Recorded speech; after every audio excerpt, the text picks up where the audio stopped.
do Thiago aqui. Você vai onde é lá? Prático. Vou te chamar.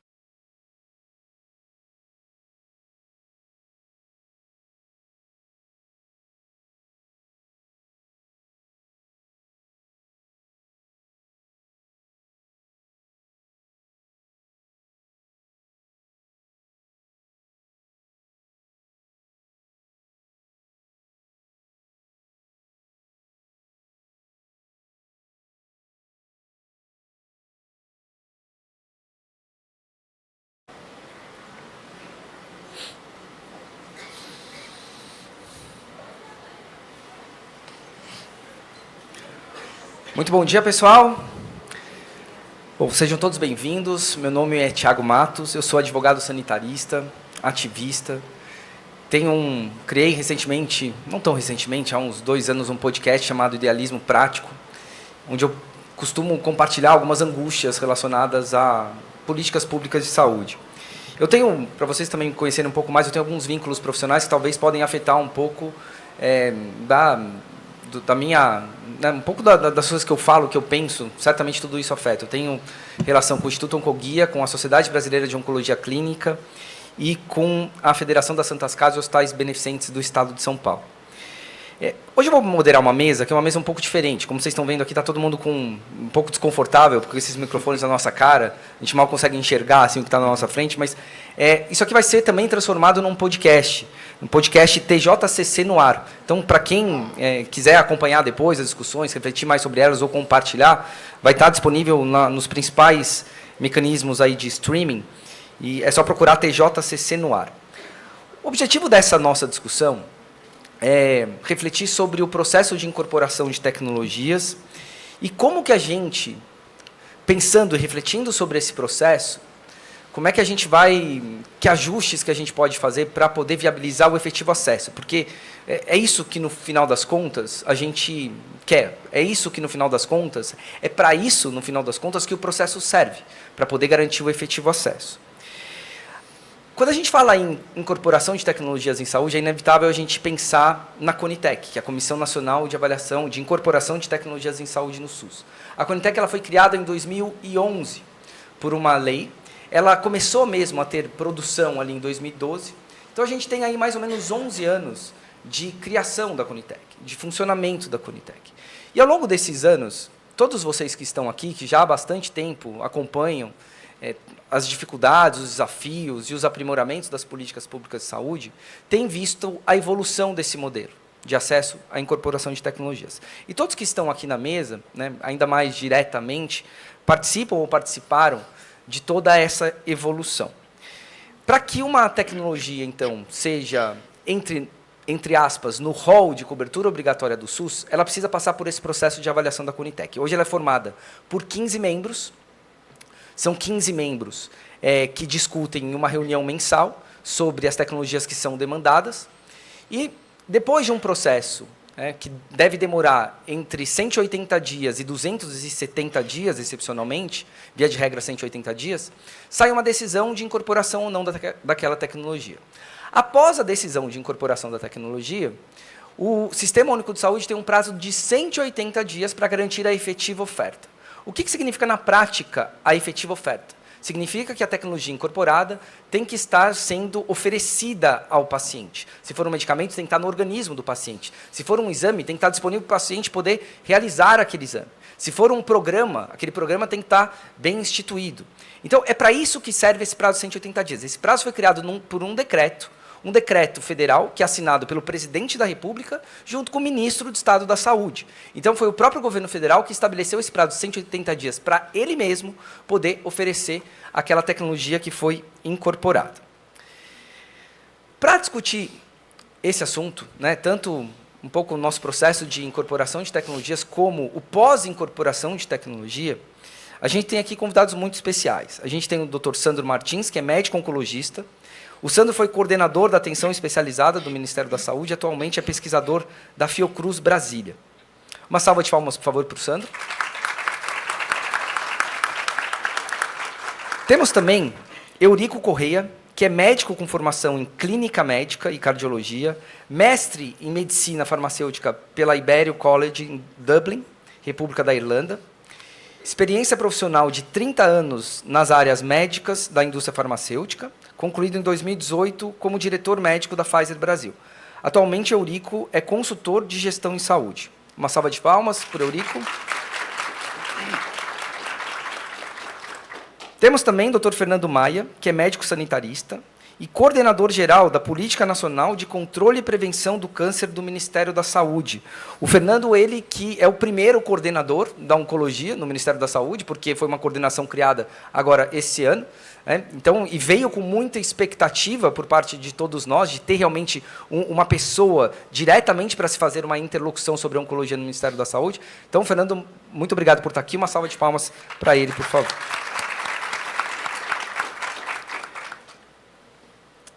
Começar com algumas perguntas, e quem tiver também interesse em mandar perguntas, pode mandar no QR Code, que vai chegar aqui para mim nesse tablet, e aí eu retransmito para os nossos convidados. Mas vamos lá, aqui a ideia então é a gente fazer um bate-papo, né, no estilo podcast. Vocês também, se quiserem intervir, fazer algum comentário sobre a fala de alguém, fiquem à vontade. Vou começar, Sandro, te ouvindo um pouquinho. A gente tem trocado muitas ideias, assim, até pelas redes sociais, né, pelo LinkedIn especialmente. O Sandro sempre traz insights, né, em algumas postagens que eu faço que sempre me fazem pensar muito. E teve uma última postagem que eu fiz assim, comentando um pouco de fragilidades que me parecem ali no processo de incorporação de tecnologia. E você fez um comentário que me fez lembrar. Quando eu vi o seu comentário, eu confesso para você, eu estava brincando com uma das minhas filhas, e aí eu lembrei assim que ela gosta muito daquela musiquinha, assim, era uma casa muito engraçada, que não é música, né, meio que um poema, assim, uma casa muito engraçada, não tinha teto, não tinha nada. Vocês conhecem, né? Acho que todo mundo aqui conhece. E aí você destacou muito a questão do orçamento, né, em que muitas vezes você tem um processo de avaliação de tecnologia e a gente não tem um orçamento às vezes separado para o processo. E por que eu falei da casa muito engraçada? Porque às vezes a sensação que eu tenho é que a gente consegue ver uma casa, assim, a fachada de uma casa. Mas uma casa, ela não se resume à fachada, né? Você precisa ter um sistema, você precisa ter uma fundação, você precisa ter um sistema hidráulico, você precisa ter um sistema elétrico, você precisa ter uma série de componentes ali que se misturam, sistemas que se misturam, para essa casa poder ser funcional e poder oferecer ter um habite, entre aspas, né? Para eu poder realmente habitar esta casa. Às vezes eu tenho a sensação de que, até acredito que isso está mudando, mas ainda isso aconteceu durante muito tempo, que havia muitas incorporações sem um cuidado ou sem, talvez, uma atenção para viabilidade ou para existência de recursos para fazer frente para aquela incorporação. E aí, olhando um pouco do processo decisório, é o secretário de Ciência e Tecnologia do Ministério da Saúde que toma uma decisão que depois tem que ser operacionalizada por outra secretaria.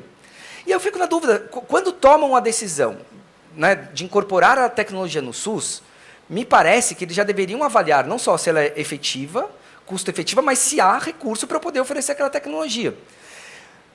Falta ainda assim, algum componente na construção desta casa, e talvez esse componente seja uma discussão orçamentária, né? Está faltando alguma coisa nesse processo de tomada de decisão para viabilizar a efetiva oferta e fazer a casa ser funcional? Bom, Tiago, faz sentido a sua colocação, e eu acho que é fácil também, aproveitando a analogia que você colocou. Você está lá brincando com sua filha e ela manifesta lá o desejo de ir a um parque de diversão, fazer uma viagem. Ainda que haja todas as razões e motivações e justificativas para fazer a viagem, ela não vai acontecer se não houver disponibilidade econômica para, naquele momento, você fazer aquele investimento, aquele momento de lazer com a sua família. Da mesma forma, é o processo de incorporação de tecnologia no SUS.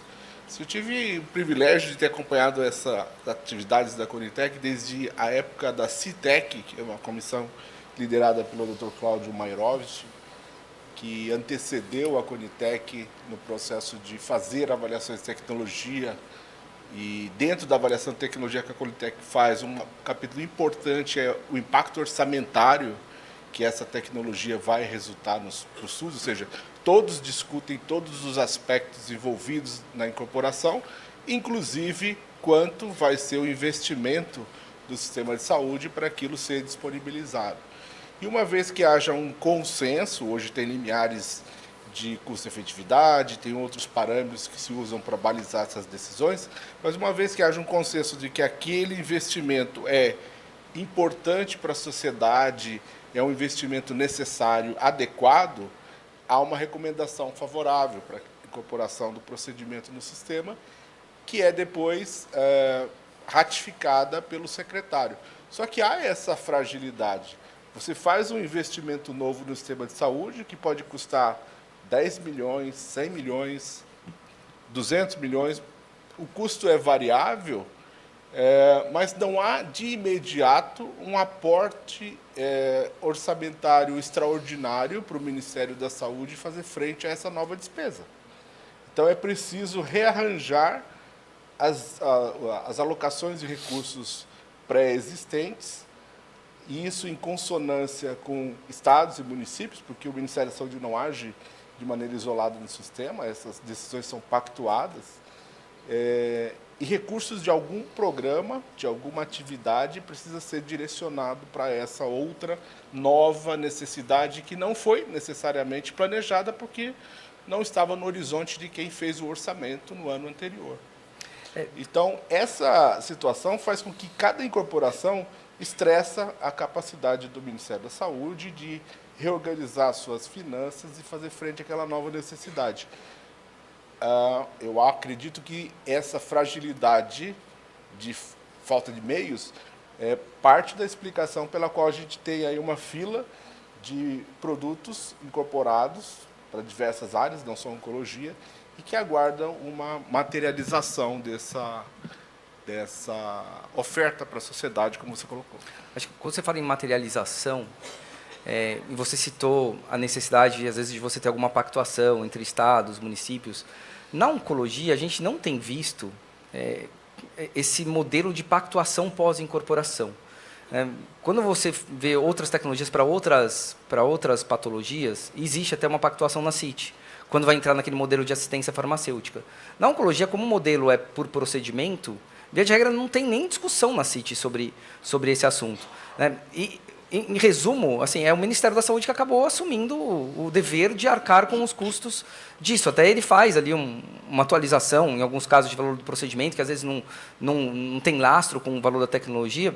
Mas, ainda indo nessa linha de orçamentação e trazendo um pouco o Fernando para essa discussão, como é que você vê, Fernando, porque a decisão da Conitec, né, vai impactar na sua área. A sua área é fazer a oncologia fluir bem.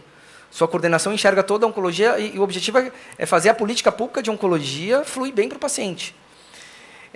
E a decisão de incorporação ela vai impactar na sua dinâmica, né, para poder fazer aquela incorporação de fato chegar ao paciente. A decisão de incorporação de uma secretaria, que depois entra na sua secretaria, na parte de operacionalização, você também sente essa fragilidade, assim, que falta a Conitec refletir sobre a existência de orçamento específico para aquilo? Há, talvez, antes da tomada de decisão na Conitec, uma conversa com a sua área, com a sua secretaria, para avaliar se existe recurso, se vocês têm recursos destinados para aquilo, já que vocês aqui vão poder operacionalizar aquilo? Inicialmente, bom dia a todas e todos. Eu acho que a gente tem alguns problemas quando a gente fala do nosso processo hoje de incorporação, e acho que é uma questão mesmo de maturidade. A gente olha hoje para a Conitec um acúmulo aí de 12 anos, 11 anos de avaliações, em que hoje a gente tem um processo muito bem delimitado, muito transparente, em que você abre o site da Conitec e você vê o slide que tem as caixinhas dos processos e qual que é o passo a passo. Só que esse passo a passo termina numa portaria de incorporação e não tem o passo a passo do que ocorre depois. Eu acho que esse é um grande problema. O segundo ponto, acho que isso que o Sandro trouxe, é essa questão do orçamento. Certo? A gente tem um descompasso entre uma Conitec que tem por definição ser um fluxo contínuo de avaliações e um orçamento. O orçamento federal, a gente, por volta de abril, elabora uma primeira proposta que vai ser discutida internamente no governo para ser aprovada pelo Congresso por volta de agosto, para o ano seguinte. Certo? Então, imagina que se uma determinada tecnologia é aprovada após esse processo, não tem orçamento nem no ano seguinte para ela já garantido. Certo? Então, esse é um ponto importante. Como é que a gente reorganiza o orçamento para ter um colchão, uma reserva de recursos destinados a possíveis incorporações no próximo ano, ou os prazos para que isso seja factível. Certo? O que não dá é o processo hoje em que eu não tenho previsão orçamentária, certo? E quando a gente assume esse ano, não tinha nenhum recurso destinado às incorporações que já estavam atrasadas previamente. E eu acho que tem um outro ponto importante, que é de que forma que a gente estrutura esse processo. Porque a Conitec, sim, dentre os pontos que são observados na análise, eu tenho a custo-efetividade e eu tenho uma análise de impacto orçamentário. Certo? Só que muitas vezes a metodologia utilizada nessa análise de impacto orçamentário não é adequada à lógica como ocorre o financiamento do SUS e especificamente a oncologia. Hoje, a maior parte, mais de 90% dos tratamentos oncológicos são financiados via PAC, em que o governo federal, via tabela SUS, paga um valor e os prestadores hospitalares habilitados na oncologia, os mais de 300 hospitais, que compram o medicamento, entregam o medicamento e organizam-se financeiramente de acordo com o valor que eles vão receber. A PAC não é destinada a um medicamento, ela é destinada a um tipo de câncer. Então, câncer coloretal avançado, eu tenho um valor que vai ser pago referente a esse tratamento. Então, eu acho que a gente precisa avançar tanto na construção do processo, certo? O que ocorre depois de uma determinação de incorporação, certo? Como que a gente garante um orçamento para isso, certo? E como a gente qualifica a metodologia de impacto orçamentário para que, no momento da decisão da Conitec, a gente tenha claramente qual que é o impacto daquilo. Certo? Não posso achar que uma medicação vai ter uma difusão de 10% ao ano, que em algum dos estudos da Conitec é isso, se 10% ao ano dessa nova medicação, sendo que muitas vezes são medicações que mudam drasticamente a evolução da doença, que são de fácil acesso, não tem curva de aprendizado para o profissional, porque é uma medicação oral que você só vai entregar para o paciente. Então, assim, muitas vezes a metodologia utilizada não é adequada e a gente precisa avançar nisso. Eu acho que a gente, depois de 11, 12 anos de Conitec, a gente tem muito claro o que tem que acontecer até a incorporação, e a gente precisa agora avançar em como que a gente desenha esse processo após a incorporação até a implantação real, até o remédio chegar no paciente. Eu queria só aproveitar que você está falando sobre isso, que eu acho que isso é muito rico, assim, a sua reflexão. A gente tem um processo muito bem desenhado durante a incorporação, até a decisão de incorporação. E aí, depois, a gente tem, em 180 dias, o prazo para efetiva oferta.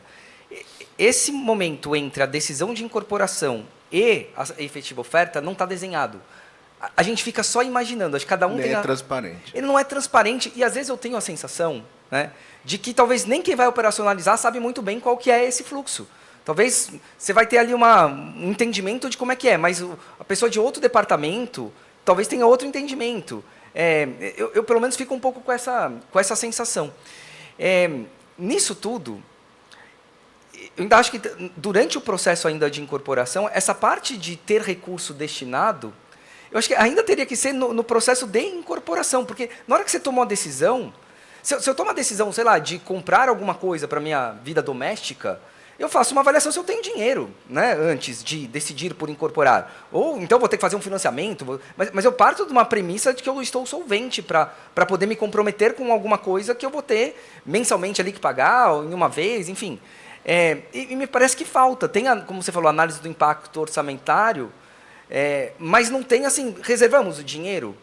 E aí eu fico pensando, será que na hora de decidir incorporar, já não teria que vir junto? E aí eu não sei nem como é que isso é operacionalizável em termos de assinatura, que documento que isso tem que se materializar. Mas eu acho que a decisão de incorporar já teria que ver assim, olha, inclusive para essa incorporação já estou destinando ali, reservando do orçamento. Você sente que poderia ter algum ajuste nesse sentido? Não, eu acho que é uma contribuição que a gente precisa avançar nessa discussão, Tem que refletir. certo? Eu acho que é um ponto que precisa também, ser Sandro. avançado. Pode falar, Sandro. É preciso refletir mesmo, porque a Conitec não tem esse papel de gerenciar todo o orçamento do Ministério da Saúde. Ela só faz uma recomendação técnica, dizendo que aquele investimento naquele montante estimado pelos estudos econômicos é importante para o SUS. E aí, outros tomadores de decisão, em outro nível, é que têm o papel de encontrar esses recursos. Mas a dificuldade é que, como o fluxo é contínuo de incorporação, é razoável a ideia de se ter uma previsão anual no orçamento de algum recurso que o Ministério da Saúde vai destinar a novas incorporações, porque é uma necessidade contínua e você pode historicamente ver qual é o montante de investimento ano a ano que tem sido feito em termos de incorporação para fazer uma estimativa do qual seria esse valor, ou de outra forma, como há essa necessidade do ciclo orçamentário levar um ano para poder ser reajustado, seria importante que, talvez, havendo essa decisão do SUS de que o investimento na saúde da população é importante e tem um custo X, que houvesse um crédito suplementar para o Ministério da Saúde naquele valor. Perfeito. Para fazer frente a essa necessidade e que, posteriormente, seria incorporado no orçamento do ciclo posterior. É lastro, né? O Eurico acho que quer trazer também alguma... Bom dia, pessoal. Agradeço a oportunidade de estar aqui, um convite muito honroso, estou muito feliz de estar aqui e espero poder contribuir. Eu vou fazer uma provocação aqui para o Fernando, olhando do ponto de vista do custeio na área de saúde e de determinadas especialidades médicas, como é o caso da oncologia, se existe a possibilidade, ou se já está em andamento, uma possibilidade de se rediscutir a questão da APAC. A APAC é um problema muito sério. Eu não lidei com isso no meu dia a dia, vou ser bem sincero, mas tive contato com pessoas e com pacientes que estavam debaixo vamos dizer, desse procedimento. Isso é uma preocupação grande, porque, olhando do ponto de vista do financiamento da saúde, a APAC torna-se um mecanismo muito restritivo. Então, eu estou olhando do ponto de vista da possibilidade de se rediscutir isso dentro de um contexto, obviamente, onde a gente não vai querer explodir o custo do custeio, vamos dizer assim, na saúde, simplesmente reformulando as APACs. Eu não sei o que você acha sobre isso, Fernando, porque isso torna-se um aspecto restritivo, independente. Não estou falando especificamente dos pacientes que vão tomar os chamados quimioterápicos orais, porque eu acho que isso aí escapa a questão da APAC. Agora, o atendimento intra-hospitalar e nas clínicas, ele fica muito preso, não somente no caso da oncologia, mas aqui nós estamos falando de oncologia. Então, eu não sei o que pode estar acontecendo dentro do governo no sentido de administrar melhor essa dotação orçamentária para atender uma necessidade lá da ponta. Eu estou provocando porque eu queria entender isso. Eu sei que a APAC é uma coisa estabelecida, já existe há muito tempo, e muitas vezes lá na ponta, o prestador de saúde, do SUS mesmo, ele se vê constrito em relação a isso. Eu não sei o que você acha, se existe abertura hoje no governo, porque eu acho que isso, além da questão, concordo com tudo que foi falado agora, tenho a mesma perspectiva, mas eu fico pensando também no aspecto restritivo da APAC. Eu sei o que significa. Significa o governo ter uma previsão de tantos diagnósticos e tantas internações ou procedimentos, e você tem condição de fazer uma previsão orçamentária, mas como é que a gente poderia mexer nisso? Porque isso me preocupa, é uma preocupação que extrapola a onco, inclusive. Acho que até antes de você responder, só para todo mundo ficar na mesma página, né, a gente começa a usar muitas siglas aqui, Conitec, APAC, mas para quem talvez não conheça, a APAC é a sigla de autorização de procedimento de alta complexidade. Na prática, o que o Eurico trouxe é que os mais de 300 hospitais habilitados em oncologia no SUS, para a grande maioria dos procedimentos quimioterápicos, tratamentos sistêmicos para o câncer, ele recebe um valor mensal, e dentro desse valor mensal, é para o hospital poder custear a gestão do tratamento sistêmico naquele paciente. Então, tem que pagar o medicamento, os medicamentos para controle de eventos adversos, a luva do profissional que vai infundir aquilo, o pessoal da limpeza. É para pagar o custo ali para poder atender este paciente que precisa de um tratamento sistêmico. Né? E aí, isso é o que a gente tem chamado de APAC. É esse valor mensal que o hospital recebe para poder tratar o paciente. Quando há uma nova incorporação de tecnologia, o medicamento X foi incorporado, normalmente se faz uma atualização do valor da PAC, imaginando que vai caber dentro desse valor pagar o tratamento, né, aquele tratamento foi incorporado, e o custo indireto. E aí a pergunta é em cima disso, né? Como é que... Por favor, Sandro. Só vou pegar um complemento aqui, que tem uma camada de complexidade adicional. Quer dizer, os hospitais não recebem valor de APAC por tratamento. Cada hospital tem um contrato com o seu gestor local de saúde que regula quanto é o valor mensal, anual, de que o hospital vai receber para participar daquele sistema local de saúde. A PAC é um parâmetro que o Ministério usa para repassar de recurso federal para o gestor municipal, para ele operacionalizar a contratação junto com as outras fontes de recurso que o gestor municipal tem acesso. Mas, então, por uma questão de analogia com a saúde suplementar, toma-se aqueles valores, aquela tabela de procedimentos do SUS, que são parâmetros que regulam as transferências federais para municípios, como se fosse uma tabela de repasse de plano de saúde, em que você presta uma consulta e recebe X, você presta uma quimioterapia e recebe Y, faz uma cirurgia e recebe Z. Aqueles valores são parâmetros de repasse federal para o município. Quanto cada hospital recebe do município para fazer cirurgia, quimioterapia, consulta, só o contrato dele diz. E isso a gente não tem como saber disso porque falta alguma transparência. Claro. E eu acho que tem mais um componente, né? Já vou te passar aí, Fernando, mas que muitos hospitais também têm um teto. Né? Tem um contrato. Tem um o teto. Contrato estabelece qual é o valor de repasse que o hospital vai receber do gestor local de saúde. Perfeito. E se o atendimento dele supera aquelas metas contratuais, ele tem que buscar esse reequilíbrio numa negociação com o gestor local de saúde, o que nem sempre é muito Perfeito. fácil. Então, só para vocês entenderem, se o hospital recebe um teto por mês de 100 mil, e o medicamento, vamos imaginar que uma PAC ali custa 10 mil, né, para poder oferecer tudo aquilo.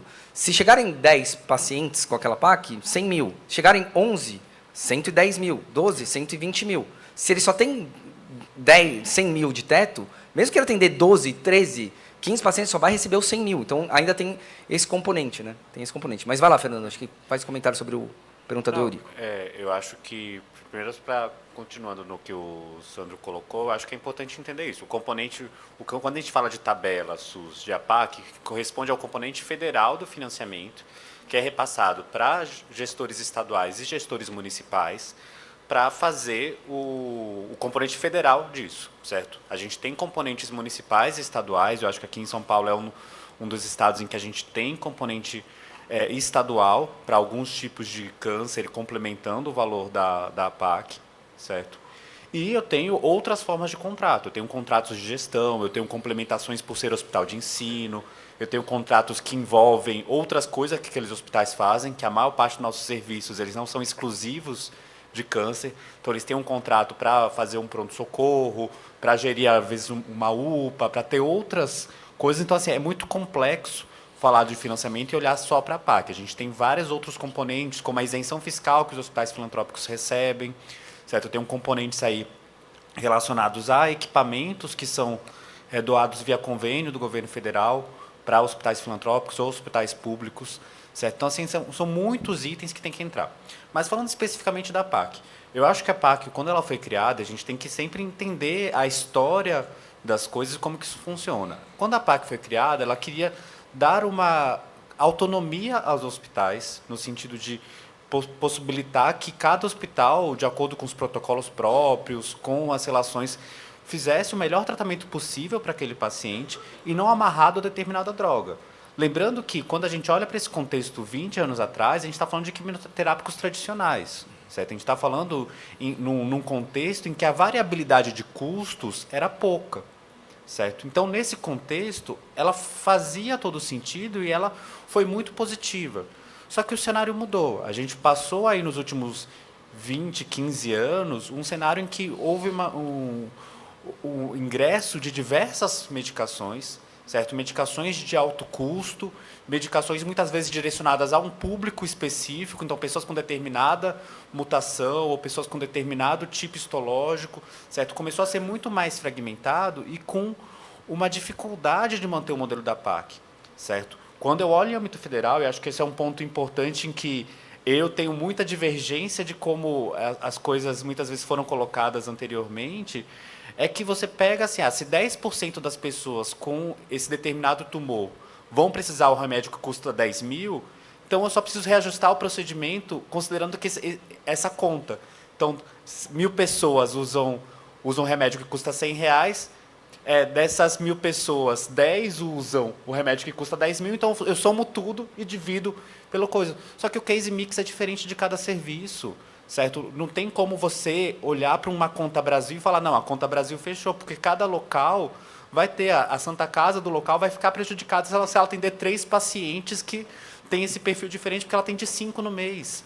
Certo? Então, assim, não tem como a gente manter esse modelo hoje com tanto de medicação de alto custo, porque você teria que fazer um estudo em cada hospital para ver. Tem hospitais que estão muito bem financeiramente, porque eles têm outras formas de recursos estaduais e municipais e o case mix dele é favorável para que ele consiga ter um financiamento adequado. Outros não estão. Então, eu acho que mudar o modelo, certo, da PAC, eu acho que é um caminho que a gente pode seguir, certo? Eu acho que, para fazer isso, a gente tem uma longa estrada que, primeiro, a gente precisa conhecer de fato quanto custa cada paciente. Eu não tenho isso hoje. Certo? A partir do ano... Começou ano passado a ter a descrição de qual medicamento estava sendo utilizado na PAC. Certo? E aí a gente começa agora a poder fazer essas análises. Certo? Mas, mesmo assim, quanto custa exatamente? Porque não é só o medicamento.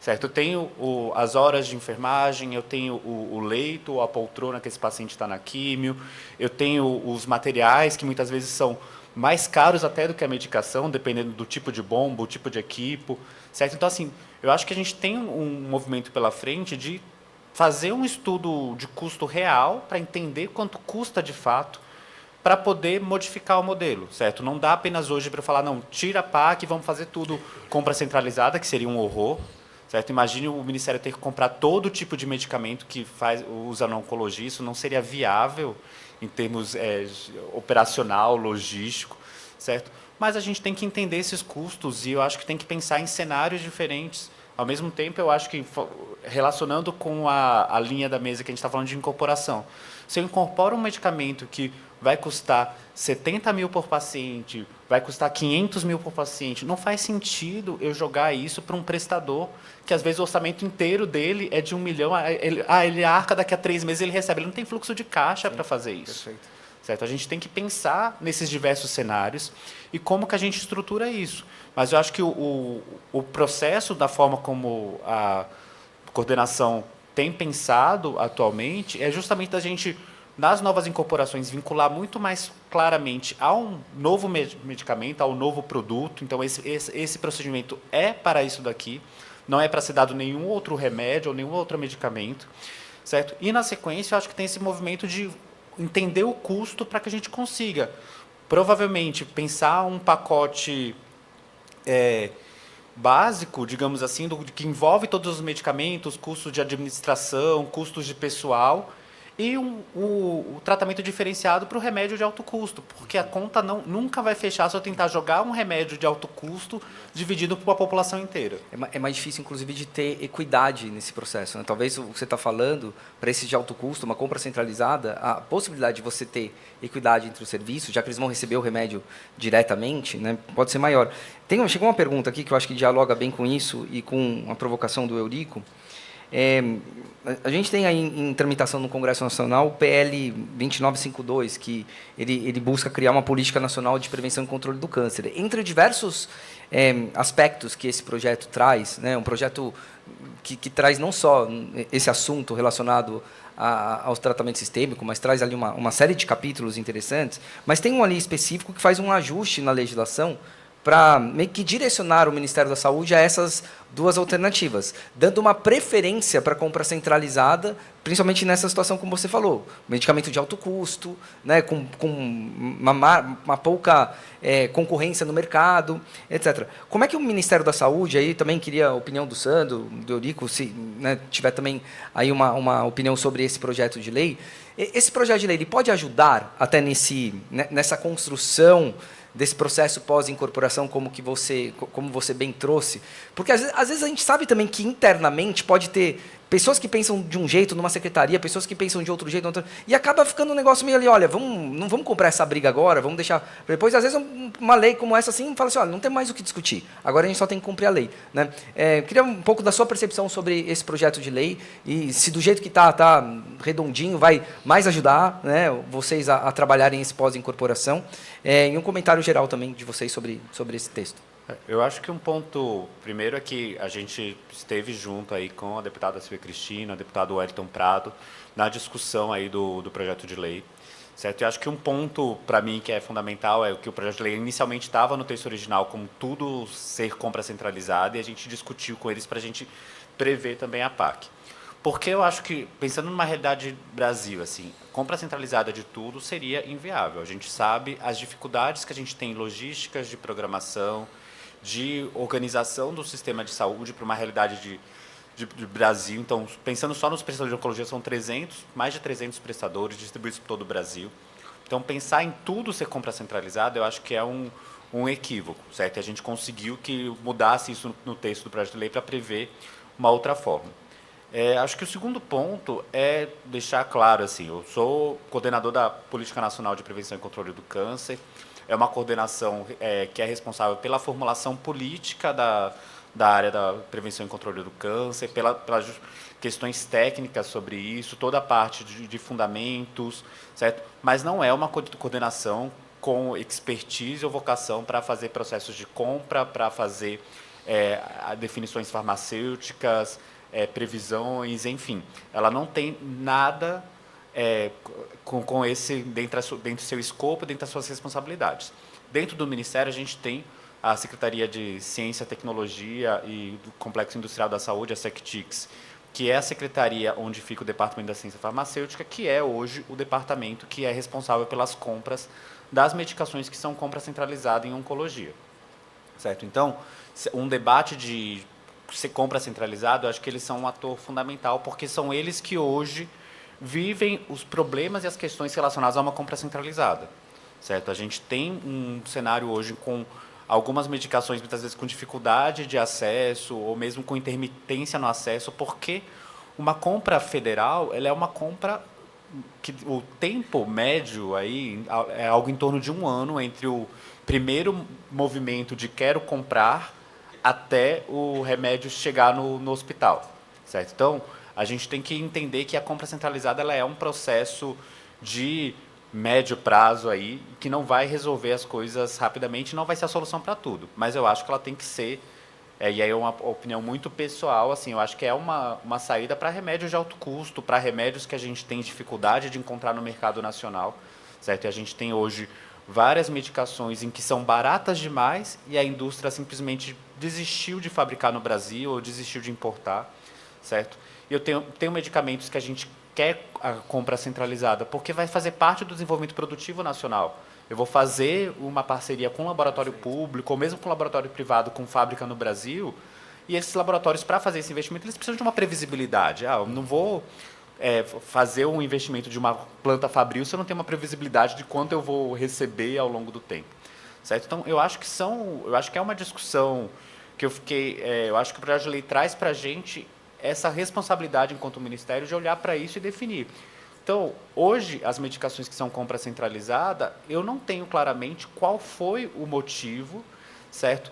E, além disso, você consegue, muitas vezes, até achar o motivo daquela compra, mas tem várias outras medicações que se enquadram nesse critério. Por que essas também não? Certo? Então, acho que a gente... Um algoritmo decisório, né? Assim, por Então, que eu decidi fazer compra centralizada? Por esse motivo. Então, se o outro caso se encaixar nessas mesmas condições, nesses mesmos critérios, teoricamente devia seguir a mesma lógica. A gente precisa avançar nisso, a gente precisa construir uma definição de, vou comprar de forma central pelo Ministério nestes cenários. Nestes cenários vai ser via PAC. No caso de via PAC, eu vou levar em conta para a precificação este critérios. Certo? A indústria vai ter que se comprometer ao preço da Conitec. Sim. Não dá também Sim. para a indústria incorporar na Conitec com preço e depois vender para o prestador 3 vezes o preço que foi discutido na Conitec. Eu acho que são várias etapas que precisam ser desenhadas para que a gente consiga modificar esse cenário. Perfeito.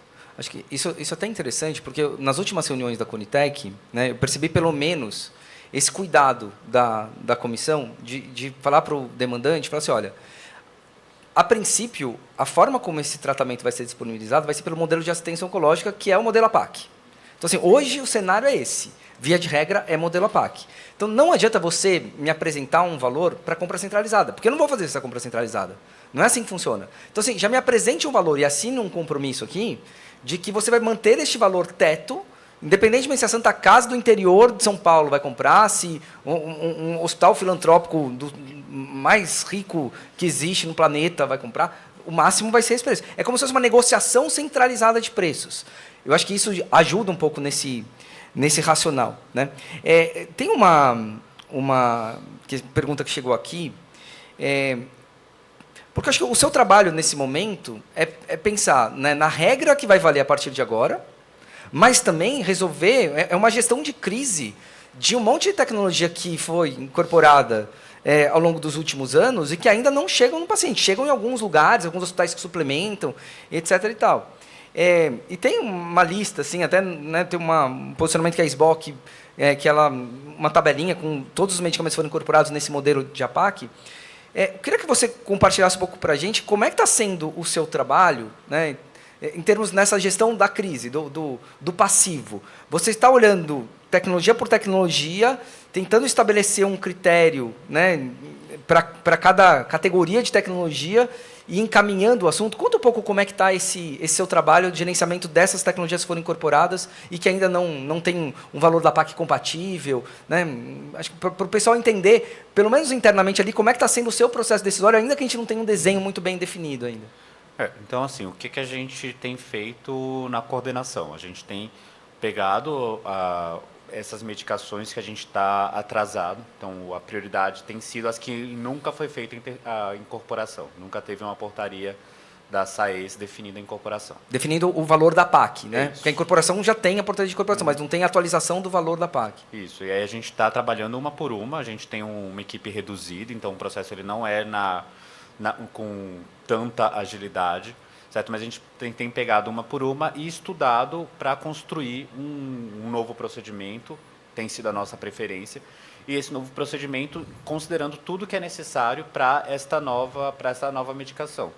Então, a medicação oral é mais simples, porque é basicamente a medicação, mas medicações injetáveis a gente tem que entender se precisa de um determinado tipo de bomba específica, equipo, outros materiais que podem ser necessários para aquilo, e também o perfil dos serviços, certo? A gente tem corporações recentes também que demandam um tipo de serviço mais especializado ou que se enquadra dentro de uma linha de cuidado mais complexa e que a gente tem que também definir para que a gente consiga garantir que a incorporação vai ser feita para o cenário que foi aprovado, certo? Então, é dessa forma que a gente tem feito. Então, a minha equipe, ela, junto com a assessoria do gabinete, constrói o modelo de incorporação. Então, vai ter um novo procedimento com o valor X, esse valor X, considerando a projeção de uso, vai ter um impacto orçamentário Y, certo? E isso segue aí para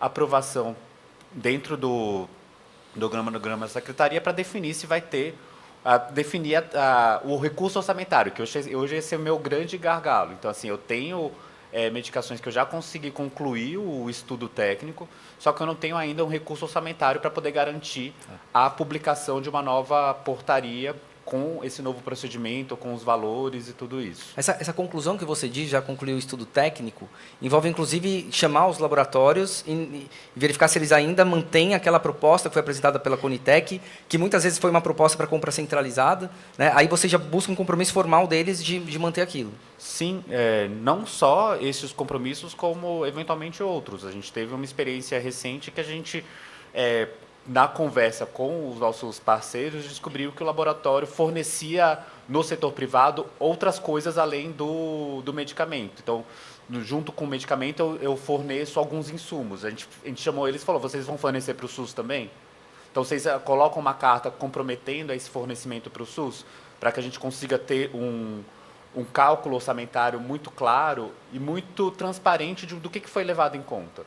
A gente não quer, e eu tenho defendido muito isso junto ao SUS Ameriquipe, eu não quero que o estudo, no final, incorpore o medicamento e ele não chegue no paciente. Certo? Então, assim, eu tenho que garantir, vai precisar de um determinado equipo diferente que custa R$1.000 o equipo. A gente tem que levar em conta isso dentro do custo. Não dá para falar, o hospital dá conta disso, claro. Porque a gente sabe que nosso cenário em que 70% dos hospitais são hospitais filantrópicos, certo? Que dependem quase que exclusivamente dos repasses que são feitos pelos gestores municipais e estaduais, que eles não têm folga orçamentária para assumir um custo, por menor que seja, quando você fala assim, é só R$500, é só R$1.000. É isso de um sistema que já está no limite, já está no vermelho.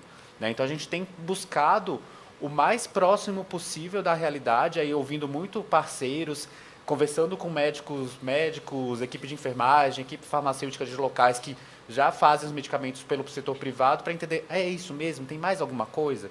Que mais que dá para a gente precisa considerar nesse custo antes de criar um procedimento? Você está quase prototipando, né? Olhando a experiência no privado para ver assim, como é que aconteceria na prática. Eu acho que tudo isso também tem que estar atrelado a uma coisa que eu já vi você falando, que é, a hora que você estabelece o lastro, você também tem que garantir que aí não é mais uma questão de opção do hospital. A hora que emitir a PAC naquele, vai ter que oferecer como se... Aí você falou já em mudar de DDT para PCDT.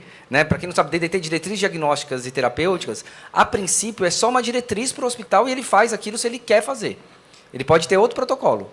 Quando o Ministério trabalha com PCDT, o hospital é obrigado a seguir aquilo que está escrito ali. Então, tudo isso também tem que estar atrelado para você poder garantir que o hospital não alegue, olha, não vou fazer porque ainda assim quero ter o meu próprio protocolo. Está conectado? Acho que faz sentido isso? Não, total. Eu acho que no momento em que a gente cria o novo procedimento, que a gente atrela isso a um protocolo, isso tem que estar muito claro. Eu acho que é o acesso do paciente. Eu acho que a gente tem hoje uma realidade, e mesmo medicações que a gente entende que já estão incorporadas e adequadas, elas não têm amplo acesso. Claro. Certo? Porque as realidades são distintas. E aí a gente estava até conversando ontem assim, por que isso acontece? Será que é uma dificuldade do hospital de se organizar para dar aquele medicamento? É uma dificuldade do corpo clínico do hospital saber que aquele medicamento está disponível? É uma mudança que teve na opinião dos especialistas? Sabe? Assim, eu acho que são muitas possibilidades, mas a realidade a gente não tem o mesmo medicamento sendo entregue nos 313 hospitais que trabalham com alta complexidade em oncologia. A gente não tem um tratamento sendo disponibilizado de uma forma igualitária para todos os pacientes com o mesmo perfil, certo? Isso pode ter muitas explicações e eu acho que a gente tem que respeitar sempre a autonomia profissional, certo? E a autonomia das instituições, muitas vezes tem protocolos próprios, tem protocolos de pesquisa acontecendo, eu acho que em nenhum momento a gente quer limitar isso, mas a gente tem que ter claro, pelo SUS, as estratégias disponíveis são essas. Eu tenho, para a primeira linha, eu tenho esses 3 esquemas terapêuticos, para a segunda linha são esses, para a terceira linha são esses. Certo? Se o hospital quiser fazer algo a mais do que isso, então estou num processo de protocolo de pesquisa, consegui um financiamento da indústria, tem uma até para gerar dados, né? Até para gerar dados um novo protocolo aqui de um especialista meu que acabou de voltar de um congresso e trouxe aqui uma nova coisa e vai conseguir fazer um a mais, que é um estudo para um remédio a mais, é uma coisa assim, ótimo. Mas o cardápio de A TF tem que estar garantido, Perfeito. certo? O cardápio que está no protocolo tem que estar garantido para todo mundo. E isso hoje a gente não tem. Perfeito. Tiago, por só favor. nessa linha que o Fernando colocou, assim, o processo de compra centralizada que foi implementado no Ministério da Saúde, ele veio na constatação da falência deste modelo de você criar um procedimento com valor suficiente para custear uma tecnologia de alto custo, deixando ao hospital a cargo a compra desse medicamento.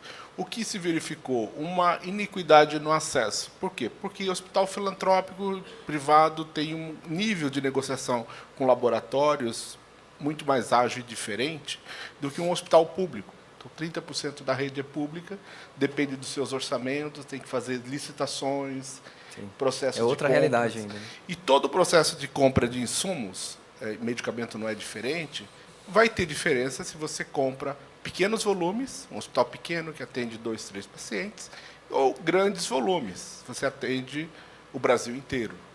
Então,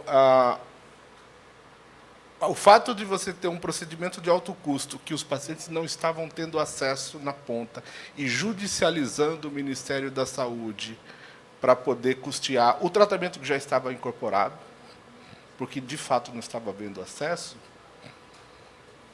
mostrando que os procedimentos, apesar de existirem em altos valores, os tratamentos que os pacientes recebiam não eram compatíveis com o protocolo, a diretriz de uso. Então, quando se incorporava um medicamento de alto custo, foi isso com imatinib, foi isso com rituximab, se criou um procedimento de alto custo. Não existia DDT na época, mas havia um protocolo de uso, com critérios de elegibilidade muito bem estritos de quem teria acesso ao tratamento e em quais condições. Que até se conecta melhor com o processo de incorporação. Esse é o processo. Agora, hoje se chama isso PCDT, porque, na realidade, é o que o componente especializado usa para os medicamentos de alto custo que o SUS disponibiliza. Mas essa realidade fática, ou seja, depois de quase 5 ou 6 anos de uso do modelo de APAC para esses medicamentos de alto custo, uma verificação de que não havia esse acesso adequado. E aí houve a decisão de centralizar as compras para poder haver distribuição para o hospital. Resolveu. Sem exatamente uma mudança na política nacional de assistência. Foi pontual, foi uma questão pontual. Sem uma mudança na política nacional de atenção farmacêutica, que até hoje não contempla medicamentos oncológicos. Então, a área de atenção farmacêutica assumiu parte da atividade logística relacionada à compra e distribuição do medicamento, a coordenação e a SAES não tem essa atribuição, mas ficou aqui numa espécie de área cinza. Sim. Quer dizer, existe uma centralização de compra, mas não é uma política de Estado para a oncologia. A política de Estado para a oncologia é o modelo de transferência de recursos por APAC e por gestor. Sim. Parece uma ilha, assim, né? Exato. E aí vivemos nessa situação de excepcionalidades. Eu sempre acho que complementando, e foi feito isso, mas não virou algo, a partir de agora, tudo que contemplar esses critérios vai ser assim. Então, medicamentos foram incorporados depois e... Foi casuístico. Fica, mas por que esse não entrou? Por que aquele entrou? Sim. Sabe, não tem uma explicação lógica, racional. Lógica, e a gente chega num contexto em que esses medicamentos, quando a gente incorpora via PAC, a gente está, muitas vezes, mudou um valor que era de R$ 1.000 para 7.000 e as pessoas continuam dando remédio de 1.000. E não tendo acesso. E aí, o paciente não tem acesso. Isso porque, na verdade, essa do 7.000, ainda dá o antigo, eu acho que... Eu até fico pensando assim, eu acho que não deveria nem emitir a PAC, deveria, de repente, até ter um prejuízo, porque pode ser até um enriquecimento ilícito, porque deveria dar... Só que o outro custa 20, 30, 40, dependendo do hospital também. Então fica uma coisa completamente que ninguém consegue sair desse engessamento. Né? Mas houve, à época, a opção de, ao invés de criar um novo procedimento de alto custo para um tratamento específico, simplesmente reajustar o valor de um procedimento existente, que era usado para tratamentos convencionais também. Então, ficou numa espécie de meio termo. Eu sempre me questionei, tenho pensado muito sobre análise de impacto regulatório, né? Eu quero trazer o Eurico também para essa discussão. Porque esse modelo que vocês mencionaram de alguns casos pontuais, sem muito porquê esses casos foram escolhidos, terem sido meio que um protótipo de... Eu acho que protótipo até é bom, só que ele tem que servir para te gerar conhecimento para que aquilo possa depois falar assim, olha, funcionou? Se funcionou, deixa eu escalar isso. Não funcionou? Beleza, volto atrás. Só que parece que o negócio simplesmente ficou ali na casuística e morreu ali, ninguém avalia. Enfim. Agora, respira um pouco aí, Fernando, mas trazendo o Eurico aqui para essa discussão, acho que você tá num papel, você tanto médico quanto paciente. Né? Você tem um pouco desse lugar de fala. Como é que você, como paciente, primeiro como paciente, né, enxerga, por exemplo, essa discussão que a gente está tendo aqui, eu fico pensando muitas vezes se não é um problema que eu acho que o paciente devia ter no momento que ele está mais fragilizado. Né? Acho que o paciente tem que usar toda a energia dele para poder se cuidar, e não para ficar pensando nas barreiras regulatórias, no problema da APAC, o que é APAC, o que é Conitec, etc. Então, o sistema devia fluir para ele. Como é que você vê, assim, nessa condição? Né? Talvez você até tenha plano de saúde, etc. Mas, obviamente, que você reflete. É aquele que não tem, é aquele que está passando... Como que é para você? Queria que você compartilhasse um pouco dessa opinião, dessa sensação, dessa sua história sobre Tiago, isso. essa parte é extremamente relevante, né? Para quem não sabe, eu tenho uma doença hematológica crônica já há mais de 10 anos, felizmente... Eu tenho uma leucemia linfóide crônica, que é uma doença indolente, que a gente sabe que eu fui diagnosticado em 2011, a doença não progrediu durante 6, 7 anos, e aí eu tive que fazer tratamento. Como o Tiago mencionou, eu, felizmente, tenho um convênio, mas vamos olhar o lado de toda a pressão que a qual você está submetida até que a sua medicação chegue no ponto em que você gostaria, ou que o teu médico gostaria. Então, eu vou olhar mais aqui, como o Tiago falou, eu acho que esse é o ponto a ser levantado, a preocupação do produto ser aprovado, ou estar disponível, o mecanismo pelo qual isso acontece, não deveria ser a atração principal para o paciente. Porque eu posso falar, no momento em que eu fui... eu tive um diagnóstico totalmente assintomático, foi um exame de rotina. E o impacto que isso que tem sobre o paciente nesse momento, ele tem várias facetas. E uma delas que eu costumo dizer é em termos de esclarecimento do que você vai enfrentar dali para frente. Eu sou médico, mas eu tenho que confessar, não é a minha área de expertise entender de oncohematologia. Além do fato de que a oncohematologia cresceu absurdamente nas últimas 2 ou 3 décadas, não somente em conhecimento da doença, mas na disponibilidade dos tratamentos. Para vocês terem uma ideia, o medicamento que eu tomo hoje é um quimioterápico oral. Há 10 anos atrás, quando eu fui diagnosticado, ele não existia. Então, eu cheguei a fazer um ciclo de quimioterapia inicial, mas sempre com a intenção de não ser necessário o tratamento. Eu fiquei 6 anos sem tratamento. Agora, vamos olhar para o lado da carga emocional que isso traz para o paciente. E, novamente, vamos excluir o fato de ser médico, porque eu não conhecia praticamente nada sobre essa doença especificamente. Não é minha área. Agora, o impacto que você tem, que eu tive durante 2, 3 meses até a confirmação do diagnóstico, é uma coisa que é difícil de mensurar. Eu continuei trabalhando, a duras penas em alguns momentos, mas, felizmente, eu tinha um suporte familiar, eu tinha um suporte, enfim, do médico que fez o diagnóstico na época. E um outro lado era... Será que eu vou precisar de algum tratamento específico? Ou será que, como havia sido adiantado, que muitos dos pacientes que têm essa patologia nem precisam de tratamento? De fato, eu não precisei no começo, mas depois eu comecei a entrar numa roda viva de tratamentos. Então, o que eu queria transmitir é o seguinte: nós estamos discutindo aqui o acesso ao medicamento. Porém, nós temos que olhar uma outra vertente, que é a expectativa do paciente no que o aguarda. Naquele momento de indefinição na minha vida, em 2011, eu não sabia o que ia acontecer comigo, porque eu fiquei, isso acontece nos estágios iniciais do diagnóstico, eu tinha um diagnóstico ou de um linfoma do manto ou de uma LLC. O linfoma do manto tem um prognóstico muito pior. Então, naqueles 3 meses, apesar de todo o amparo que eu tinha do ponto de vista do médico, da família, o acesso aos exames, que felizmente eu tinha, esse é um outro ponto que a gente pode falar, né? Qual é a limitação que existe, seja no serviço público ou no serviço da medicina privada, a acesso a diagnóstico?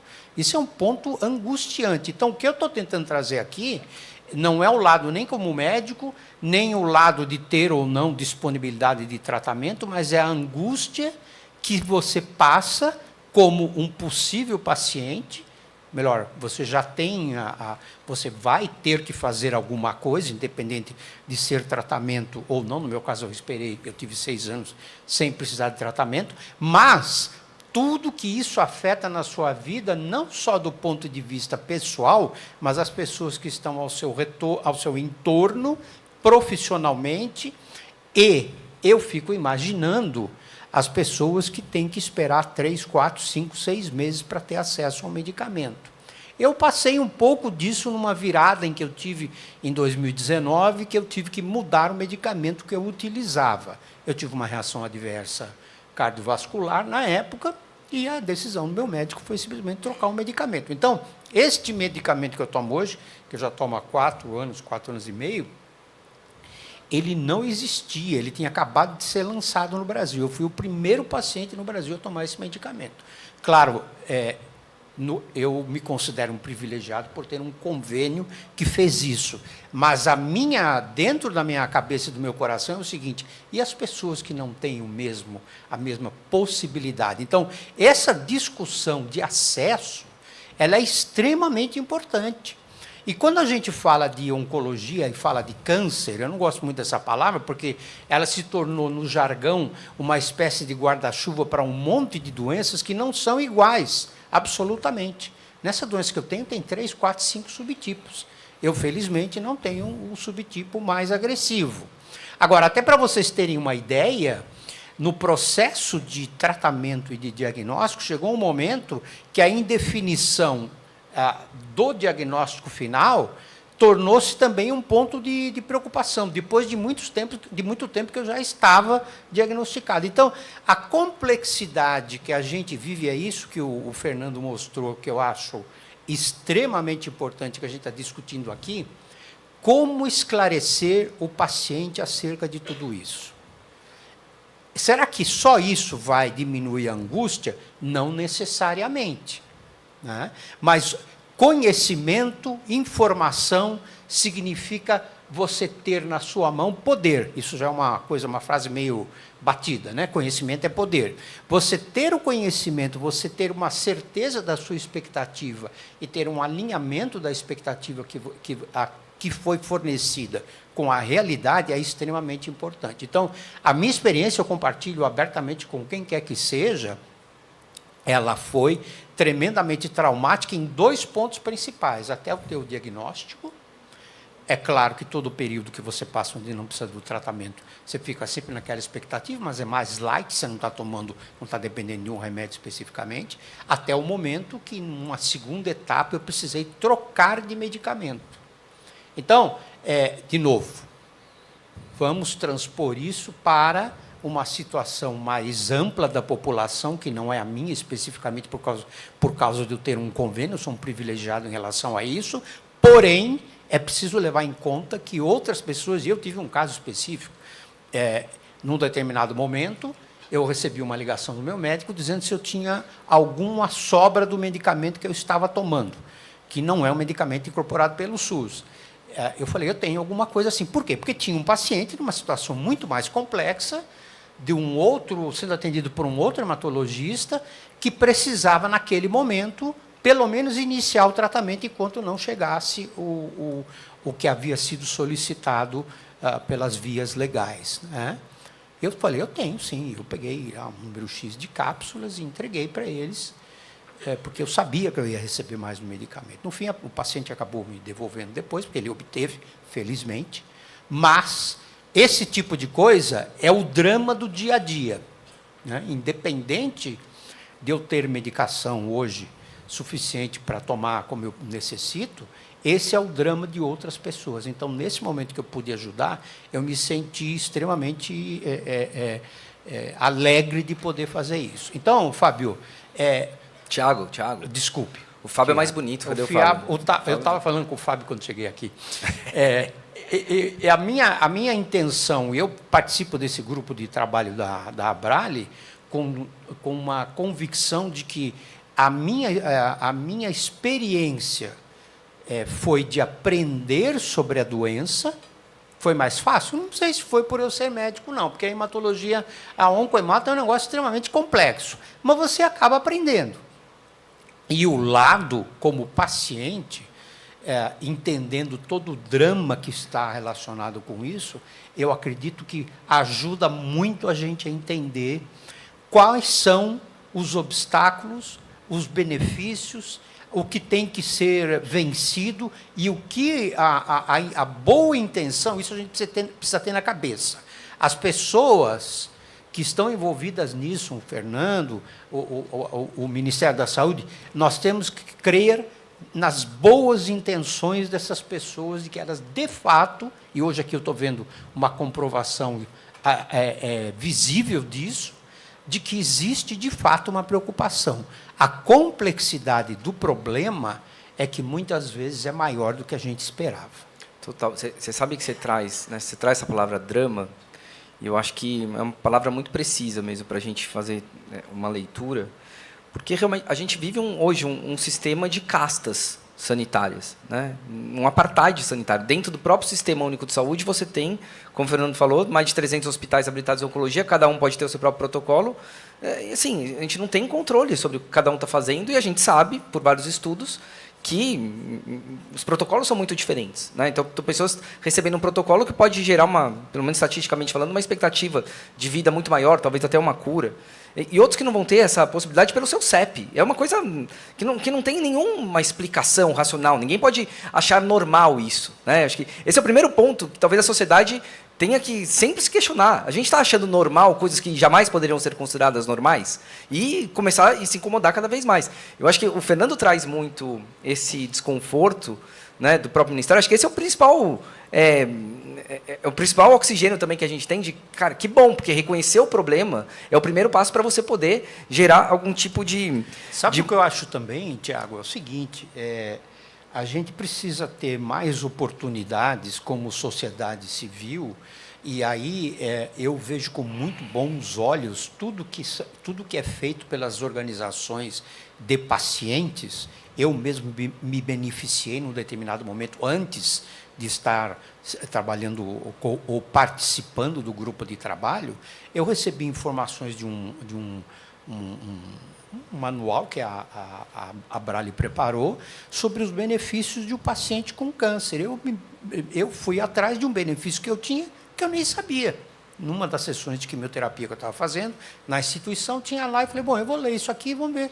E, realmente, então, esclarecimento e sentar junto com os diversos agentes que estão envolvidos. É claro, eu não vou sentar, eu particularmente, ou um paciente específico, eu vou ter que ter alguém que me represente. As sociedades médicas fazem isso também. Então, a gente precisa olhar sempre buscando a convergência de objetivos. E eu entendo que existem momentos que o desespero de famílias, de pacientes e etc., ele chega num ponto, muitas vezes, insustentável. E eu entendo isso, e isso que o Tiago mencionou gera uma certa desigualdade que a gente não gostaria de ter. Só que ela é uma realidade, né? Existe muita gente que fala, existem vários Brasis. Eu não gosto muito dessa expressão, mas, na verdade, isso mostra que nós temos um país rico, mas cuja riqueza não está bem distribuída, e, ao mesmo tempo, nós precisamos fazer com que isso se torne uma realidade ao longo do tempo. Ninguém lá no Ministério vai estalar os dedos e resolver o problema de todo mundo ao mesmo tempo. até porque nós somos 200 milhões de brasileiros. E outra coisa que a gente precisa lembrar é o seguinte, né? As estatísticas da Organização Mundial de Saúde dizem que, aparentemente, se espera uma reversão como causa principal da morte das doenças cardiovasculares para as doenças oncológicas. Se isso vai se concretizar ou não, nós não sabemos, mas eu posso dizer, como cardiologista, que a gente hoje salva muito mais gente e mantém muito mais gente viva do que se fazia 30, 40 anos atrás. Na oncologia, isso já está acontecendo. Mas será que todo mundo vai ter esse acesso? Esse é o ponto. Tiago, pegando a sua dica do CEP e a variabilidade de tratamento oncológico por CEP, eu acredito que a gente precisa ter um olhar mais amplo sobre esse problema da desigualdade no sistema de saúde. Porque o SUS, por desenho, ele é desigual. Quando você estabelece uma estrutura cujo financiamento é tripartite, onde você tem um componente federal que é igual para todo o país, um componente estadual que é igual apenas para os municípios daquele estado, e um componente municipal que é de acordo com as pernas e possibilidades de cada município, você tem na realidade, um conjunto de subsistemas de saúde com financiamento heterogêneo, que, para oferecer o mesmo padrão de assistência por normas aceitáveis, realmente vai encontrar dificuldades. E isso, a oncologia é um caso dessa heterogeneidade. Nessa perspectiva, eu vejo assim, com uma oportunidade, pelo menos que está se discutindo no Congresso, que é a questão da famosa reforma fiscal, onde começou a surgir um debate a respeito de se utilizaria-se alguma métrica de desigualdade para você fazer com que a distribuição de recursos fosse maior para os municípios com menor IDH. Perfeito. Então, tratar os iguais como desiguais na medida da sua esse desigualdade. PIB invertido para calcular repasses se equaliza, né? Pode equalizar essas divergências. Então, os problemas da oncologia no SUS são reflexo, né, dos problemas do SUS, que tem raízes, não tenham dúvida, na estrutura de financiamento. Não vou entrar nem na questão de se o financiamento per capita público é suficiente ou adequado, mas a sua distribuição é inerentemente heterogênea. Tem uma raiz, né? Você me fez lembrar, também é um ponto que eu tenho pensado muito, refletido muito, sobre toda a política pública. Ela gera efeitos de primeira ordem, né, aquilo que você já imagina logo de cara, mas ela também gera efeito de segunda ordem, de terceira ordem, que às vezes você não consegue imaginar, né? Quando você cria uma política fiscal, uma política tributária, ela vai gerar efeitos na arrecadação, mas vai gerar efeitos também econômicos, sociais, etc. Eu lembro, tem uma história que eu acho que é real, que retrata lá no começo do século passado, que acho que o Oswaldo Cruz estava tentando adotar alguma medida para diminuir o número de contágios da peste, que estava começando uma pequena epidemia, ali, um foco local no Rio de Janeiro. E aí ele criou uma política pública que era assim: eu vou dar um dinheiro para cada rato morto que me trouxerem. E aí, beleza, a população foi entregando lá os ratos mortos, e o contágio foi diminuindo. E aí chegou num platô, só que o número de ratos continuava aumentando. Ia chegando cada vez mais rato, cada vez mais rato, cada vez mais rato. E o que se percebeu depois é que as pessoas algumas estavam criando ratos, outras estavam pegando ratos numa cidade vizinha para levar, porque não tinha foco. E é o efeito de segunda, de terceira ordem, que uma política pública... E assim, é fácil falar agora, parece que todo mundo fala assim, nossa, era meio óbvio, né? Mas não é óbvio. Quem está ali, você não pensou naquilo naquele momento, só que você tem que monitorar. E aí, pensando nesse efeito de segunda e terceira ordem, eu tive recentemente, né, com alguns oncologistas, jovens oncologistas, pessoas que acabaram de fazer a residência. E eu saí muito mexido assim dessa conversa, porque... e aí eu acho que é um efeito de segunda ordem que eu percebi, que eu não tinha me atentado. Essas pessoas vão começar a sua atividade profissional, né? E, obviamente, que elas vêm com muitas ideias, com muita esperança, com muita vontade de melhorar a vida das pessoas, com vontade de crescer profissionalmente. E aí ela se depara com algumas situações de hospitais, eventualmente, que não vão deixar ela praticar uma boa medicina, né? Ou até mesmo aquilo que foi protagonizado ou preconizado pelo Ministério da Saúde. E aí você começa a ver algumas pessoas preocupadas. Olha, se eu seguir o protocolo do hospital e que não é a melhor medicina, o paciente pode me processar? E eu ficava, cara, sim, pode. E eu fiquei pensando, se fosse para eu defender um médico, eu prefiro defender numa situação em que ele tentou fazer o melhor que ele podia para o paciente. Sobretudo, assim, não deixar de prescrever algo que foi incorporado. Né? Agora, aí eu pensando, beleza, falo isso para ele, assim, né? No dia seguinte, ele vai ser mandado embora. Então, ele está entre um limite ético, um dilema ético, um dilema alimentar, assim, né? De ter emprego ou não ter emprego. E aí eu fico pensando, como que você vê, até mesmo para você poder manter bons profissionais em lugares mais remotos, pega o interior de São Paulo, às vezes você pega algum lugar ali que não vai conseguir oferecer um bom protocolo, ele vai preferir vir para a iniciativa privada aqui na capital de São Paulo. Todo esse movimento, todas essas fragilidades estão gerando esse abandono, talvez, de oncologistas, né, de alguns centros, principalmente do SUS, estão indo para a iniciativa privada, que também tem os seus problemas, etc. Você, como oncologista, você ali no hospital, que também trabalha com residentes, como é que você vê esse dilema e esse efeito de segunda ordem? Quanto que isso vai afetar o futuro da oncologia no Brasil por um problema que a gente tem tentado e que provavelmente a gente vai evoluir aí nos próximos anos, mas que herança que isso vai deixar para esses jovens oncologistas? Pois é, eu participo de 2 programas de residência médica de oncologia lá em Brasília, e sempre os novos oncologistas, como você mencionou, têm tanto essas aspirações nobres de fazer o melhor pela sociedade, pelos pacientes, como se deparam com a realidade de sistemas, no caso de Brasília, o sistema público de saúde, com muitas limitações maiores até do que seria de se supor, por ser a capital do país, a unidade da federação com maior investimento público per capita em saúde, mas com muitas dificuldades no dia a dia. E essa saída em relação à opção saúde suplementar e serviço público e assistência pública de saúde, ela é muito clara e direcionada por vetores econômicos.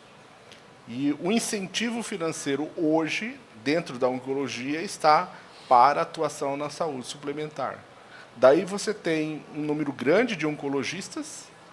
Brasília tem 3 programas de residência médica em oncologia, coloca um bom número de oncologistas na cidade todo ano, e faltam oncologistas no sistema público de saúde, sobram oncologistas na assistência privada.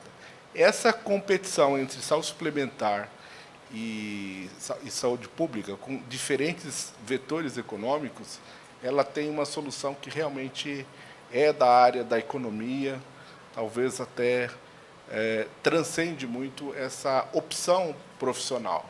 Você falou um constrangimento muito imediato, a pessoa adere ou não ao regimento interno do hospital.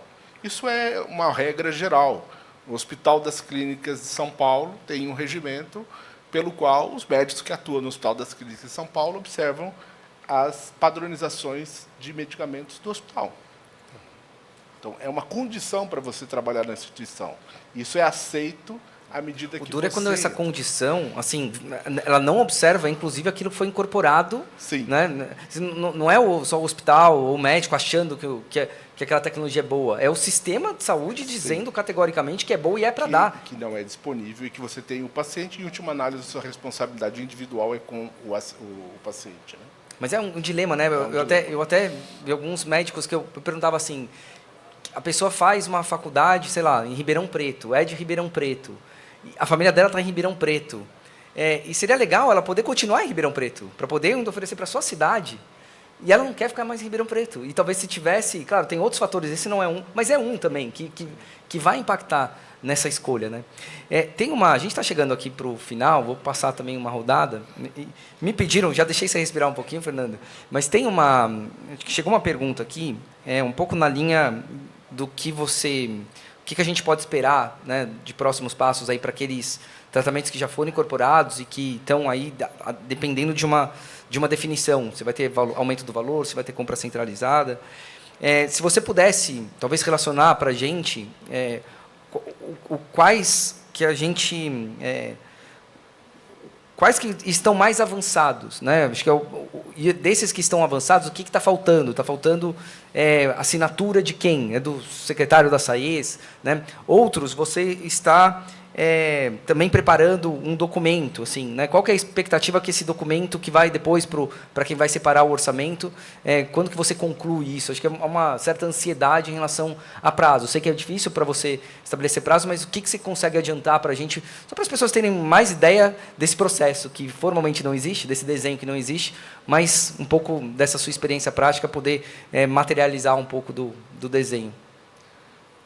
Tiago, eu acho que, infelizmente, eu não consigo te dar prazos. E acho que eu posso ter bastante transparência, assim, porque não depende da minha coordenação à incorporação. Então, assim, existem processos que são afeitos à área técnica, que envolve o estudo do novo medicamento, como é que isso seria incorporado e tal, mas existe toda uma fase de definição orçamentária e de efetivar isso, de liberar o recurso para isso, que não depende de mim, então eu não consigo te dar nenhum tipo de prazo com relação a isso.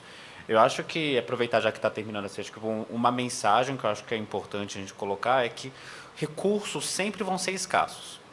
Então, assim, o que eu acho que a gente, enquanto país, precisa é ter de uma forma muito mais clara o que está incorporado ou não, como que o que está incorporado vai chegar para os pacientes que têm indicação daquele medicamento e uma transparência, porque vão ter medicamentos que não vão estar disponíveis. E isso acontece em qualquer país do mundo, em qualquer sistema de saúde, tem medicamentos que existem e não estão disponíveis porque são muito caros, ou porque o resultado de efetividade não é tão bom, porque ainda é inicial e precisam de mais estudos.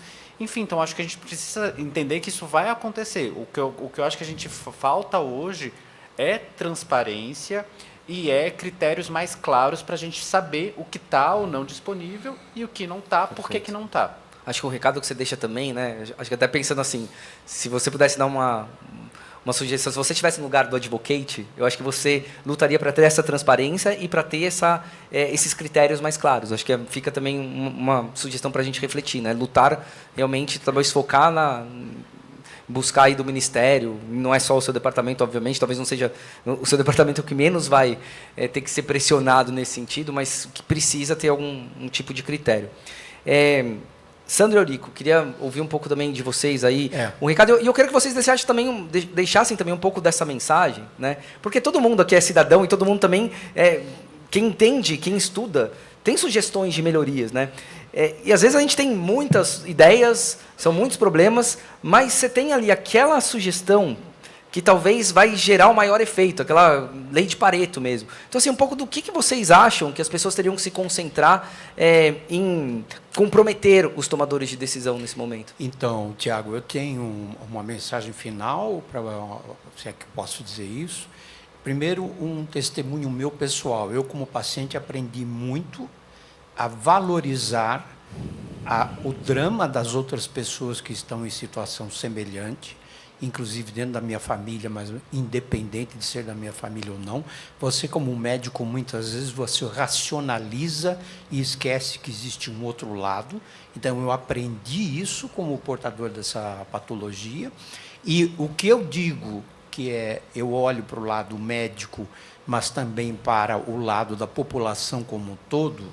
Hoje, nós temos muitos canais de informação. As chamadas redes sociais trouxeram vários tipos de acesso a informações de várias partes do mundo. Nós precisamos tomar muito cuidado com aquilo que tem nas redes sociais. Nós vivemos, todos nós aqui, uma pandemia que durou aí 1 ano e meio, 2 anos, que aterrorizou a todos. Quem tem problema oncológico durante a pandemia deve ter passado mais estresse ainda, foi o meu caso, né? Agora, informação é fundamental. O importante é a gente buscar a informação que seja confiável. Como é que eu vou saber se é confiável? Eu vou saber através das credenciais de quem está passando aquela informação. Na época da pandemia, nós tínhamos muitas pessoas que possuíam várias credenciais, mas que, na verdade, estavam passando informações erradas.